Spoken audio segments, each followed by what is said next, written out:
objetivo desse canal é trazer a palavra de Deus e mostrar através da sua palavra o quanto Ele é bom e que seu amor é incondicional. Paz, povo de Deus, hoje eu vim trazer um assunto aqui para vocês sobre pobreza espiritual. E para isso eu vou contar uma história para vocês, uma pequena história. Essa história ela é verídica e ela aconteceu e foi contada por um mais grande pregador, que foi Charles Spurgeon. Eu acredito que quase todo mundo conhece. E enfim, eu vou contar essa história aqui para vocês. Vai parecer que é uma analogia e no final a gente pode, usar isso como uma analogia. Mas na verdade é que a gente vai trazer essa história verídica que verdadeiramente aconteceu. Essa história aconteceu lá na Inglaterra e a gente vai trazer para o nosso âmbito espiritual, para a esfera espiritual. Então vamos lá.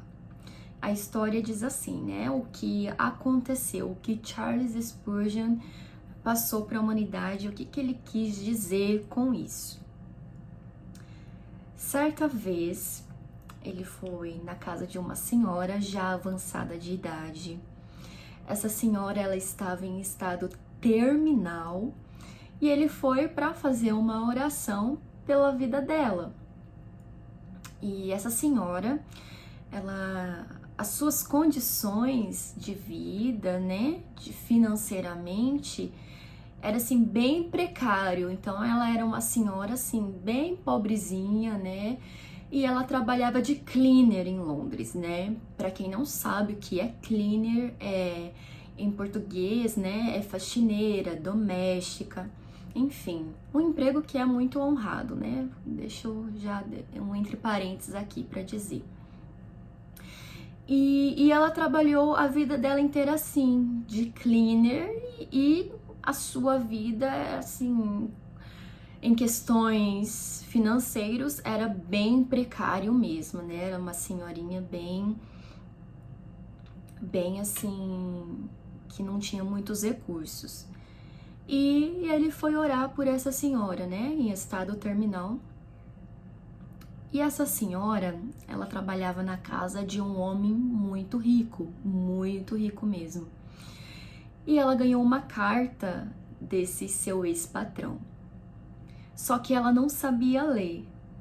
E o que aconteceu? Ela pegou essa carta e ela colocou num quadro, porque ela achou bonito, e pendurou na sua parede do quarto. E quando o nosso querido Charles Spurgeon chegou lá para orar por ela, ele falou bem assim para ela: escuta, você sabe por um acaso o que é isso pendurado na sua parede? E ela: não, eu não sei ler, mas eu ganhei do meu ex-patrão, achei bonito e quis pendurar, porque eu achei bonito, uma lembrança, enfim. Aí Charles Spurgeon diz para ela: olha, isso que tá na sua parede, na verdade, não é uma simples carta, mas é um testamento.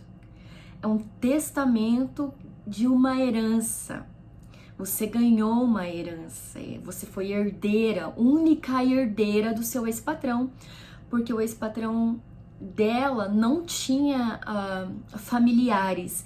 Então a única pessoa com quem ele tinha que deixar os seus bens era a sua cleaner. E ele deixou para ela, deixou para essa senhorinha.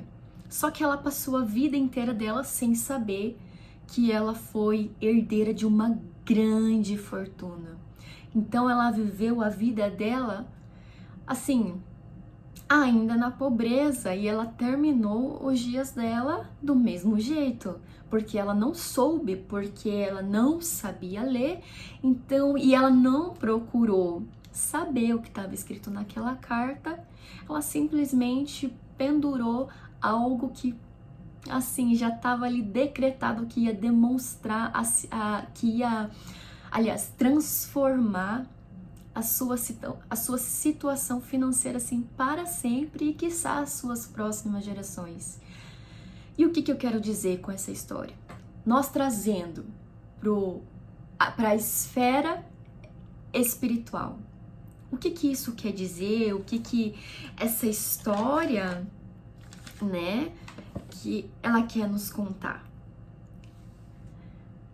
Tem pessoas vivendo uma vida espiritual de pobreza, de mediocridade, né? Pessoas que não têm dimensão daquilo que elas são herdeiras, daquilo que foi herdado através de Deus. Na Bíblia, se nós fôssemos contar, aliás, já tem isso contado, né, por grandes estudiosos aí, são mais de 8.000 promessas na Bíblia. Especificamente, as promessas de Deus são cerca de 7.487 promessas. E a pergunta para nós hoje aqui é: de qual promessa você já tomou posse? Outra pergunta: qual promessa você tem vivido? Qual promessa você sabe que é teu? Que você ganhou de graça, né? Eu ia falar por direito, mas nós que somos conhecedores da palavra, a gente entende que não tem mérito de nada, que a gente não existe essa coisa de meritocracia quando existe Deus no meio, a graça de Deus. Então a pergunta é, mas assim, isso que foi te dado pela graça de Jesus Cristo, a abundante graça de Deus, qual é a promessa que você tem vivido? Qual é a promessa que você falou, não, essa promessa é de Deus, eu tomo posse dela e eu vou viver o cumprimento dessa promessa, porque foi o Senhor Jesus Cristo que me prometeu.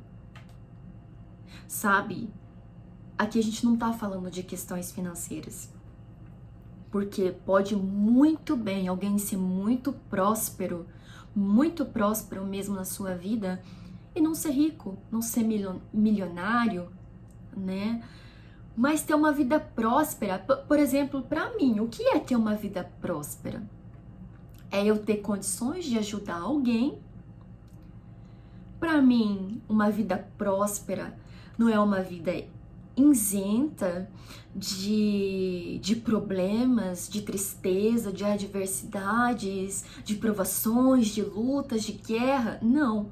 Para mim, uma vida próspera não é isso, mas para mim, uma vida próspera é eu ter a minha mente em paz, a minha comunhão com Cristo em paz, é eu estar bem espiritualmente com Deus, estar bem comigo, estar bem da minha saúde mental, estar bem do meu espírito.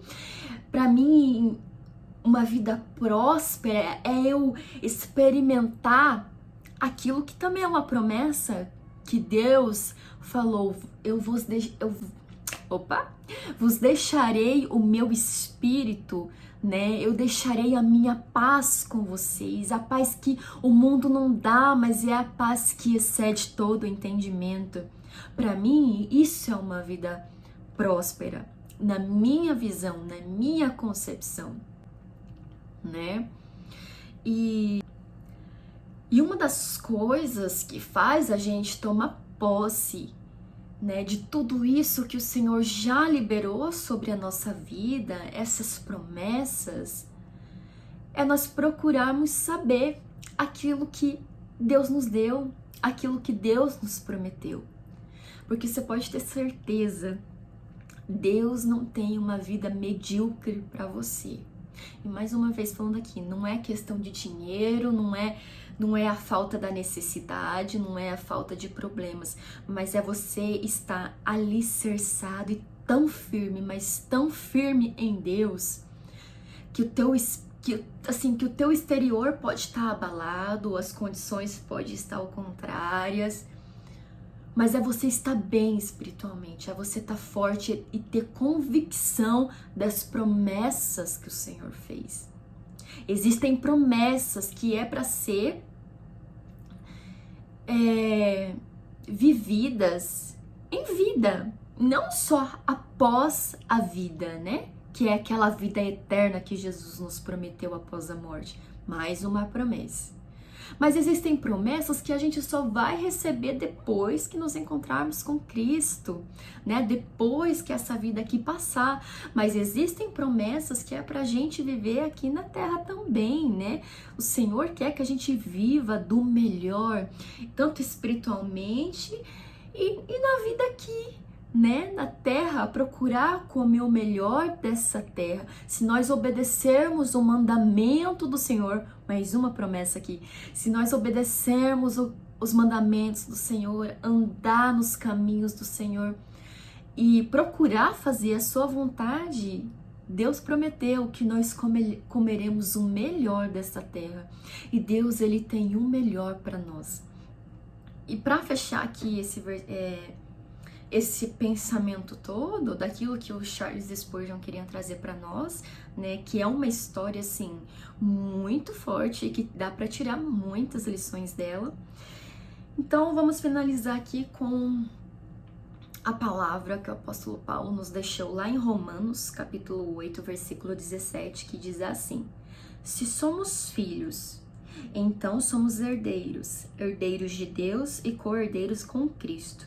Se de fato participamos dos seus sofrimentos, para que também participemos de sua glória. Ou seja, a própria palavra nos garante, nos afirma que somos co-herdeiros de Cristo Jesus e herdeiros de Deus.